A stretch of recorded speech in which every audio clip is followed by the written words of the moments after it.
right. So today we're here with Chris Mennona. Chris and I actually used to work together back in the day. We were both just lowly logistics engineers back then. Now, Chris, he's on the executive team, and I'm still here just trying to make it. But man, I appreciate you joining me, man. Thanks. Yeah, back then you had left wrinkles and I have more hair, so it happens. That's it, man. Well, obviously we touched on that you and I have a little bit of a shared work history, but maybe talk a little bit more about kind of your career path and where you started and where you're at now. Yeah, sure thing. So Justin and I used to work together back at Robert Bosch here in Charleston, South Carolina. So I started Bosch in 2008. So it was a great time to graduate college, right in the middle of the financial crisis. So I graduated in 2008, and I actually got a job as a post-grad co-op for logistics engineering. At that time, I had no idea what that was, other than I wanted to quit bartending, and I wanted to actually use my degree. And I was able to come up with a plan and talk them into giving me a chance on designing some material flow in supermarkets. And after about 6 months, realized that that's actually what I've always wanted to do.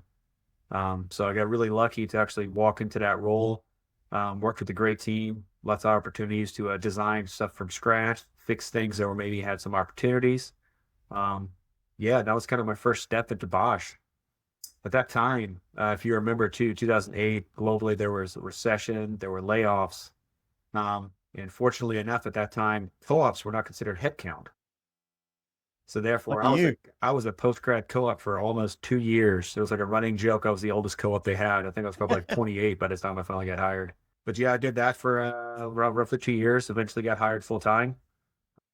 Had some success on a few lean logistics projects, which made it so as soon as I got hired, the first thing they did, like the second week, was to send me to Germany to help quote a new product coming in because I was successful with the previous project. It was something where everybody said you needed an offsite warehouse. That person left the company. They were all working towards that, high cost. And I came in and looked at it. I was like, I don't think we do. I think I got a plan. And my manager at the time was brave enough to let me do it, even though he told me years later he never thought it was going to work. I was like, so why'd you even let me try? And he goes, well, you seem confident, so give it a shot. If it don't work, we'll change it. We'll figure it out. But because of that, then it was my first chance to go abroad, went to Germany, and basically worked my way up through the engineering ranks. So until eventually I was the group leader of logistics engineer, which I do believe is the role that Justin had before he left Robert Bosch, correct? True. Yep, I did. That's right. That was a great spot. So where are you at now? So I've actually, a lot's happened since then. So my background is logistics engineering. So I've got a master's in IE, but I eventually went to Germany. I studied new product management, new project launches, actually integrating projects into larger facilities. Came back. I was part of the plant management office. So I was a commercial manager for all commercial topics, everything from supply chain to finance to business planning, strategy. Eventually then moved over and took over one of the largest planning groups we have in the plant. At that time, it was called Powertrain Solutions. So we had roughly 5 different product lines. I want to say I had like 10 or 11 assembly lines, really cranking out 30 million pieces a year. So really high volume manufacturing. And I was lucky enough to do that all through COVID, which is the worst job to be in during COVID, is planning responsible for a high volume manufacturing site. So eventually I took over as director of logistics for the whole site in 2023. So since that time, I've actually moved on. And for the past year, I'm currently the global supply chain general manager over the US and Europe for a international battery manufacturer. So that's what I'm currently doing right now. We've got a couple sites here in the US making EV and ESS batteries. We have a site in the UK ramping up now for EV, and then one site already launched in France. And we actually broke ground in Spain too, so a lot of stuff happening.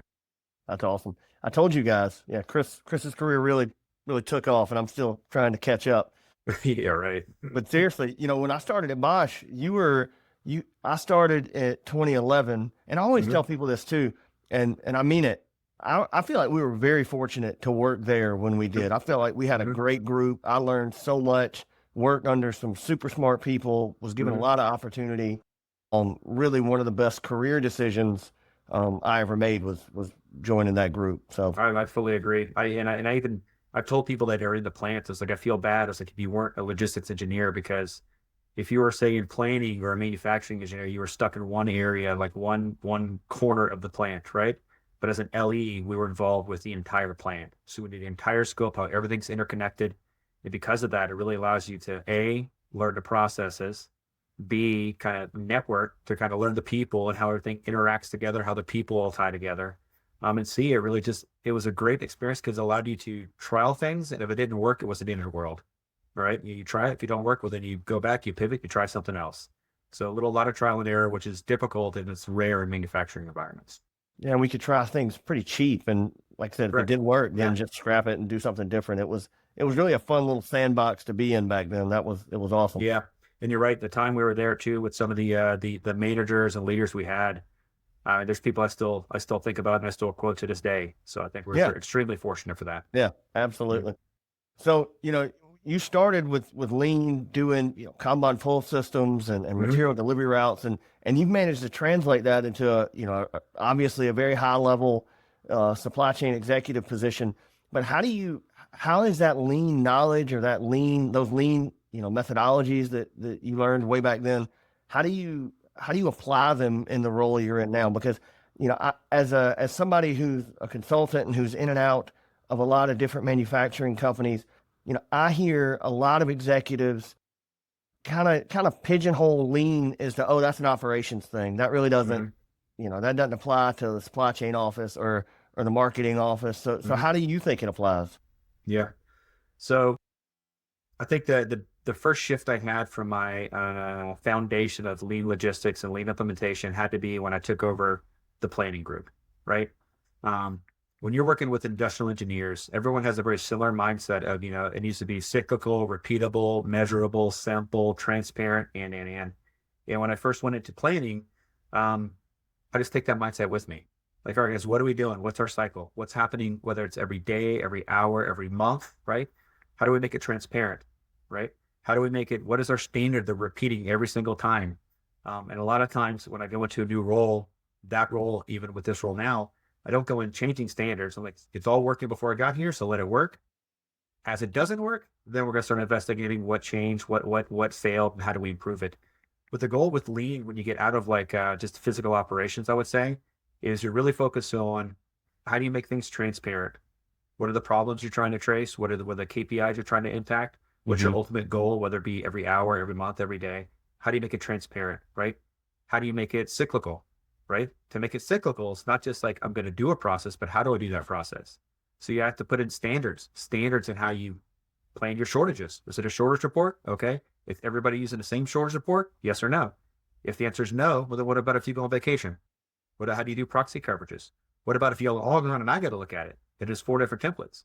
If it's standardized, if everybody's using the same one, if everybody updates it every day at the exact same time, you have a standardized cyclical process for administration, which is what planning really is, that you could be copied and pasted and repeated everywhere you go. And that's the same thing, whether it's planning parts. Right now, recently, so I launched, I worked with a team. So I'm the head of global EV production planning, which basically just means I help coordinate globally for all the sites, whether it be in the US, Europe, China, or Japan, all of the S&OP inputs, so that we can have a standardized S&OP review.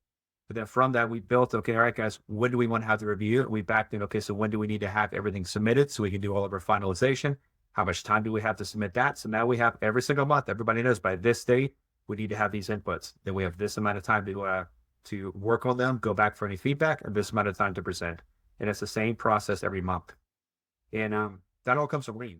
That's nothing magical. It's not like I'm a genius. It all comes from coming up with standardized work, cyclical processes, visualization. It's all really transparent. It's all it's transferable to anywhere you go. Yeah. Be still the pitter patter of my little heart. So like I mentioned, I hear a lot of executives or I talk with a lot of executives and try to explain these ideas and these philosophies or these methodologies to folks. And, I think because they've never seen it executed well, they just don't understand how it can be or how it could be. Do you get when you're rolling out these things, or when you're saying, hey guys, we're going to try to standardize the planning cadence or the shortage report, do you get pushback from any members of maybe your upper level management team that maybe haven't had the same experiences that you've had or haven't seen it done as Mm-hmm. well as you've seen it? 100%. And I would say it's not just the upper level. Sometimes it's your same level. Sometimes a lot of it's people at lower levels, Mm-hmm. the doers, I would say, were actually once actively doing it. The way I look at it is, as an example, we were walking around the plant one day and we were talking about all this stuff that had to change in one of our sites in Tennessee. And they just kept pointing things out. And I was like, guys, I was like, everybody calm down. I was like, I could point out 1,000 things wrong with this plant, but it doesn't matter because this isn't a sprint. It's a marathon, right? What's the critical few that we need to focus on right now? Let all the other stuff go. If it's not gonna crash and burn and be a major failure, if safety's okay and quality is okay, let it go by the wayside, right? Let's focus on one or two critical items here, right? Let's get this underneath us and then work towards the rest. This isn't like we're going to solve the problems in 3 to 6 months. This is like a 3 to 5 year plan. Okay, where are we trying to get to? And I think by doing that and by really kind of the old, what is the old saying, eat the elephant one bite at a time, right? By really breaking it up, it allows people to kind of say, okay, well then I'm not going to worry about the other stuff. Let's just focus on this. And if once you get a little buy-in on the smaller things, it kind of snowballs into the bigger things as you get further down the road.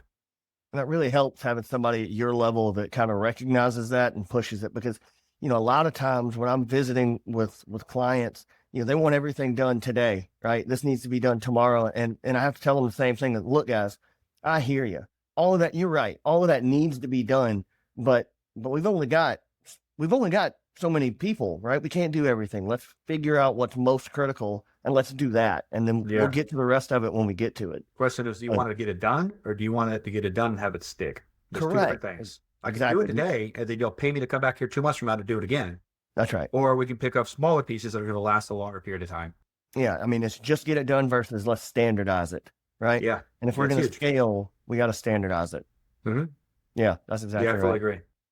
So, in your job as the, supply chain manager or, global supply chain manager, you're exposed to a ton of variables that are constantly flying in from left field and disrupting the plan, and causing you to rethink strategies. What do you think are the two biggest challenges right now? Obviously, we've got tariffs, and I know that's top of everybody's list, but I feel like we're starting to get at least there's more knowns there. But are there other things, or maybe tariffs is the thing that's really causing you to stay up at night and really giving you the heartburn? I mean, so in today's environment, tariffs is the big one.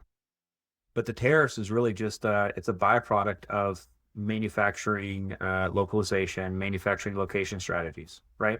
That's the whole point of the tariffs right now. These are what he's trying to drive towards. So with the tariffs, if you think about it, I mean, I can still remember the day. So 5th was a Saturday, 5, 4, 3. So April 2nd of this year was a Wednesday, was whenever the president went on and he announced the, what did he call it? He called it Independence Day. Liberation Day. Liberation Day. And immediately my phone was ringing. Like, hey, what does this mean? Because being in the battery industry, all the innovation for batteries, it all comes from Asia, between Japan and China, because they've been doing it for longer than the US, right? So you have to have some partnerships there to get that know-how. And especially for some of the equipment that's kind of proprietary. So immediately it took 36 hours on the phone, getting everybody in Asia aligned so they can work overnight. So that we wake up in the morning, we can continue working, right? So that we can try everything we could to mitigate the impact as much as we could before midnight, April 4th, because come April 5th, then everything was an additional 10%, right? On all your customs and duties. So, I mean, that's a little example of how you have to immediately respond to some of the changes geopolitically of what's going on. And then how do you pivot your strategies right there, right? Another thing has to do with really, I think everyone's familiar with the term anti-dumping, right? Anti-dumping is one topic, and the other one really has to have very clear transparency over country of origin. What is anti-dumping? I mean, I'm not familiar with it, and maybe so anti-dumping is, say country A has the ability to sell a product, and instead of selling it at the market rate of $100, they just say, you know what, we're going to sell it at $20. So we're just going to throw it there on the U.S. market so we can take that lion's share. That's anti-dumping. Because if the global rate is 100 and you start seeing companies come in at those lower rates, you have to be able, with a very clear paper trail, explain how you get to that lower rate, right? Otherwise, there's lots of penalties and tariffs and other duties imposed on there. But with that as well too is the topic of country of origin. So I deal with global manufacturing. I think most manufacturers now, it's all global manufacturing. And a lot of your tariff rates are based off country of origin. So this is where you really have to have a very strong trade and compliance team. This is something I think is overlooked in a lot of places. Trade and compliance that can really do the due diligence on country of origin, which really affects your rates and what you're paying in your tariffs and duties.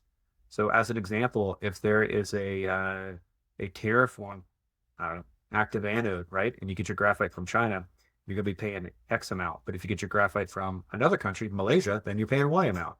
So there's a lot of different details there that need to be worked out from your trade and compliance team, which I think a lot of companies don't have as much in. With those same teams, there's first sale activities where you can lower your actual tariff, your duty. This is all legal. This is all sponsored by the government. Right. You can then lower your duties and tariffs based off the first sale of the product versus the second or third sale. So you're paying a lower rate. So instead of 10% on $50, you're paying 10% on, call it $35. So a bunch of different stuff like that. So as we're getting more kind of globally connected, which I think we see, anything we can do to focus on tariff mitigation. Everyone always talks about localization of material, but there's some material you just don't want to localize. There's no reason to do it. So really, it's then, do you have it in the right location for your organization? And then looking really at your trade and compliance topics. That's trade and compliance. Maybe that's on the forefront of my mind. It's now I'm in the battery industry. That's a very large, complicated topic, and you really need those experts to support you. Yeah, and I would imagine, taking it back to lean, I would think tools like a plan for every part or something like that, where you could actually keep all of that organized and listed in a specific place would really come in handy when you're talking about, I'm sure you're talking about thousands of SKUs that you're buying, and trying to keep up with what the tariff rate is on each SKU. I mean, that's got to be a really complicated process. How do you guys manage that? So all of your tariff rates are all based on HTS codes. So you can imagine having a plan for every part that has your traditional manufacturing lean logistics information in there. Right. Now start adding in country of origin, adding in HTS codes, because anytime any type of edict comes out, you have to bounce. There's a list of HTS codes that are applicable. You have to then bounce that off your entire list of HTS codes too as well. Then it's okay, which one does it apply to? Which one does it not? Now here's the next thing. If an announcement is made on Wednesday, come Wednesday night, finance would be calling you saying, all right, what is our impact? Right. Is this good for us or is this bad for us? And so you have to quickly be able to model out everything from the monthly aspect to your calendar year to your fiscal year. What is the financial impact of that, pro or con? So there's a lot of structures you need to have in the background to really kind of forecast this out quickly, because time is money, right? Yeah, and HTS codes, for those of you that don't know, I mean, harmonized tariff code. So it's every material falls under a harmonized tariff code, and that's how the tariff is assessed on the value of that product. So, and those now, correct me if I'm wrong, I know enough about this stuff to really get us all into a lot of trouble. Those harmonized tariff codes, the HTS codes, they're always changing, and then the rates associated with each code is always changing. And it's up to you, the importer, to stay current with that, correct? I mean, am I right 100%. On that? Yeah, the onus is on you as the importer. If it changes and you don't know, and you do it incorrectly, it's on you. And I think what's difficult as well too is you have to assign those HTS codes. So that means if you're going to go import part A, and there's a lot of details that has to be fully analyzed from part A, from its composition, from every component of its composition, to all of the countries of origin, and to actually assign it the proper HTS code. So even just assigning HTS codes is difficult. It's not a given. Here's a screw, so it's always HTS code XYZ. It's always some variables in there. So even having standardized processes around how do you assign those codes? Yeah. How do you develop? Who's responsible for it? When does it get done? What's the timing? So that's where it's important when you develop an organization, supply chain organization. You have your own experts, your key representatives, your subject matter experts, I would say. But you also have to have partnerships. So you need to partner with global companies like KPMG, as an example, to help you work on those trade and compliance topics that can help you do different analyses for first sale and HTS harmonization. So you need to have partnerships with other groups because there's a lot of specialization involved. Yeah, man. Just talking with you, I feel overwhelmed. It just seems like a lot of balls to juggle, a lot of stuff to keep straight. Yeah, it comes up quick. So I got a question. This one's really out of left field. So our VP of sales within Allied Group, Steve Cleary, I swear it's at least once a week. He's telling me that, hey man, we need to get involved in this blockchain revolution. He's like, I think blockchain is going to be the future of supply chain. I think that, all of this software coming out with blockchain, this is gonna be the game changer. And his rationale for that is, blockchain. I think everybody kind of knows what that is in 2025, but it's a way of validating transactions, right? So it's used in cryptocurrencies to validate transactions, and it's unhackable, I guess, is what I understand. And his point is you could use that technology to validate the supply chain for to your earlier example, the anti-dumping, right? You could validate the country of origin and see where that material has been for its entire life cycle. At your level, do you see any of that, or do you hear anything about this, or do you think that's still a long ways down the road? So I think blockchain, just my opinion in general. So I think the technology is the future. So think about with blockchain, what you're going to be able to do with that is you're going to have a secure end-to-end connection that has all the details you need from, like what we just talked about, your countries of origins, your different specifications for material, HCS information. You're going to have tracking information where it's actually at throughout the entire supply chain. So when it comes into your port of entry, you have all this information available, right? That's great. Now, the challenge is going to be is what's the standard? Okay, what's the global platform everybody uses? Is it internationally recognized? So is it recognized in France, but it's not recognized in England, right? How do we get it implemented globally? And. So I do think I think it is fascinating. I think it's got a lot of value for the future. What I would imagine is going to be in pockets first. I think it's going to be someone's going to develop some type of blockchain technology that they're going to try to sell, or they're going to try to get a large company to use it. I want to say like Walmart's, they do have some blockchain technology there to use. Your Amazons, they're massive, like logistics supply chain organizations. This is what they are. They think they're retailers. They're not. They're massive supply chain logistics companies. And with that right there, they've already got their own versions of that in place. The question is, how do you get it, A, to scale, and B, how do you get them to talk to each other? So that if you've got company A with it in, say, Asia, and company B here in the US, how do they interact? So I think the use of it is 100% valid. I think it is a very forward-thinking technology. I think it'll be here eventually. The question just is it one platform, or is it 10 different platforms that are using it? And that's what has to kind of work its way out. Yeah, when he asked me, I'm like, man, that sounds great. You just exceeded my pay grade, man. I don't know what value I'm bringing to this anymore. I don't know anything about that. But yeah, that is interesting. That's cool how it could revolutionize how we do something as generic as booking a receipt into the ERP system, right? Well, it's the same thing when you look at like freight tracking and stuff. Actually, let's take a step back. Look at Uber. Yeah, you can call an Uber and you know where Uber is, right? You know exactly where they're at. You see their car driving, how long it takes to get to you there. The only reason why I have that is because they all have the exact same platform. They all have the Uber app. They all have to have it on. They all have it in their car. That's the reason why that works. So the question is, how do you get something more globally that everybody either A, has to use, or B, they all want to use because the benefits are so high that then you get the scale of that use. Right. It's the same thing with tracking freight. There's lots of different platforms you can get where they can help you track your freight worldwide, but none of them are automatic unless you're just using one freight forwarder, one carrier, one broker, and then they have it because they have all your business, right? Otherwise, it's going to be one system that has to pull from all your different data sources, compile it, and then put it in a system for you to see. Yeah. So it's always like kind of like a middleman. Yeah. So there's that commonization element that has to be thought through. That makes sense. So, Chris, I really enjoyed, hearing, obviously you and I are friends. We've known each other for a long time. I really enjoyed obviously watching your career from the sidelines, kind of watching you grow and go from, like we talked about, logistics engineer to this global executive. For other folks that might be in let's say just starting out in their career, or maybe not as far along, what would you say? What advice would you give to those folks of, hey, if I were you, if I knew then what I know now, here's what I would have done?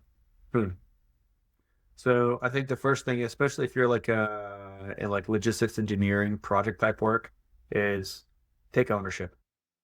You have to take ownership of your projects. So I got a lot of visibility earlier on in my career, not because I was the smartest or brightest engineer they had, but I always did my due diligence. I always had all my project profiles up to date. So if hey, we have to show a project, hey, mine's ready. I always made sure that if I was responsible for, say, material routes, I'd walk those routes and I make sure the signs were clean. I make sure the floor looked good. I owned it. I took full ownership of it. So the biggest thing is take ownership of your work, right? Second thing I would say is try to move around. I'm not talking about with the companies. I'm talking about within roles. So if there's one thing I could do, a redo, is I would have been a planner for a certain period of time, right? I had the engineering background, the material flow. If I feel like if I had another like a year and a half maybe of actually being a component planner or a finished good planner before moving into higher level roles, I feel like that would have helped me just have a little bit more detailed knowledge. Mm-hmm. I obviously covered that gap, but still, back in my life, there's one thing I could do over is I would have had that experience earlier on in my career. And the third thing, and everybody's going to hate this, is don't try to move up too quick.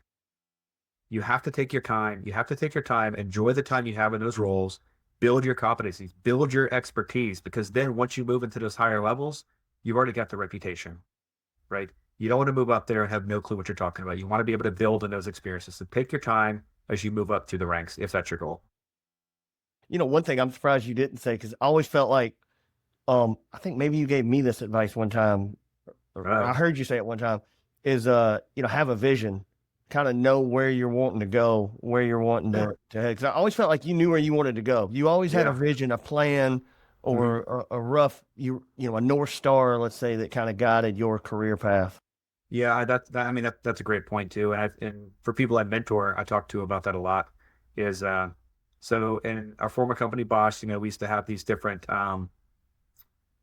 career development dialogues. I was about to call it the German name, the career development dialogues. And all it really is it makes you sit down and think about where you want to be, right? A lot of times people are like, hey, I just want to move up. Like, yeah, move up to where? Well, to manager. Why? Because then I'm a manager of what? Like, what's the goal? Like, is that like your end pedestal, or is this a step? And I used to always say, like, if you're here, okay, you got to know that there could be multiple paths you can do at this one level, and you want to get to that next level, right? But it's not always linear, okay? So maybe you're an engineer, you want to be an engineering manager, and then you think you're going to be right there to a director. But you could be an engineer that goes to a planner, that goes to a planning manager, engineering manager, to regional director, to plant. I mean, there's lots of different paths for you to get there. What you have to do is really think about it, and you have to think about why. Mm-hmm.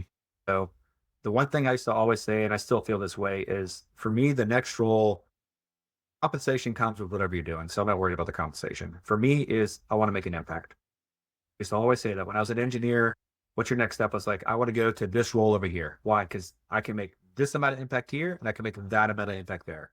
I know I can do more, so I want to make a bigger impact. And for each role I've went to, including this one right here, was where can I make a bigger impact? Before I impacted one site, now I impacted the whole US and Europe for this particular function right here. And so that's one of the things that drives me, is making a bigger impact. It's less so the role and stuff like that, is where can I have the biggest impact to the organization? And I think too, if that's what you're really looking for, making a bigger impact, then, compensation comes with that, right? Because making a bigger impact requires taking more responsibility. It requires, being responsible for a larger piece of the pie. So obviously that comes with compensation. Correct. So, it all comes in line together, but money can't be what drives you, because once you get it, then you're not driven anymore. Yeah. And it's hard, right? I mean, your job is hard. We've sat here today and you outlined a lot of complicated problems that you're responsible for solving. And you can't find, I don't think you can find fulfillment, or you can be successful even, if all you're motivated is by money, because there's gonna be some dark days where you're gonna think, is it worth it? Because I'm sure it's stressful. I mean, you got a lot of people depending on you to keep things moving, and a lot of people's jobs depend on your decisions, and that comes with a lot of stress. When you're in global organizations, let's see, I've got 3:00 in the morning meetings, because that's the convenient time for the heads of the company in Japan. Right. I've got 6 a.m. meetings, because then it's only 6 p.m. in China. And tonight I've got 9:30 meetings, because 9:30 is already 10:30 in the morning in Japan and 9:30 in the morning in China. Right. So, I mean, it's when you're in these kind of roles and stuff like that, you're impacting the whole world, then there's other constraints pulling you in different directions, and time is one of them. But if it's what you like to do, if you like being involved, you like driving change and driving actions, it's satisfying. Absolutely. Personally, I mean, you know me, I love it. I love it, but there's honestly still nothing more I love more than walking around a plant, go into a warehouse and see it. Just as soon as I walk in, I look at it, I see 100 things like, God, it'd be so cool to do this and change that and move that over there. It's So the biggest yeah, thing I miss, 100% I get man. it. I miss being in the plant. I miss having that day-to-day responsibility. It's you know, I do. I know exactly what you mean. So, well, Yeah, Chris, yeah. I appreciate you taking the time to meet with us. I know you're busy, so thanks so much for carving out the time for us. Hey, I appreciate you, Justin. I'm really excited to see everything you're doing, man. So much success. Great job. Yeah, man. Appreciate it, bud. Talk to you later.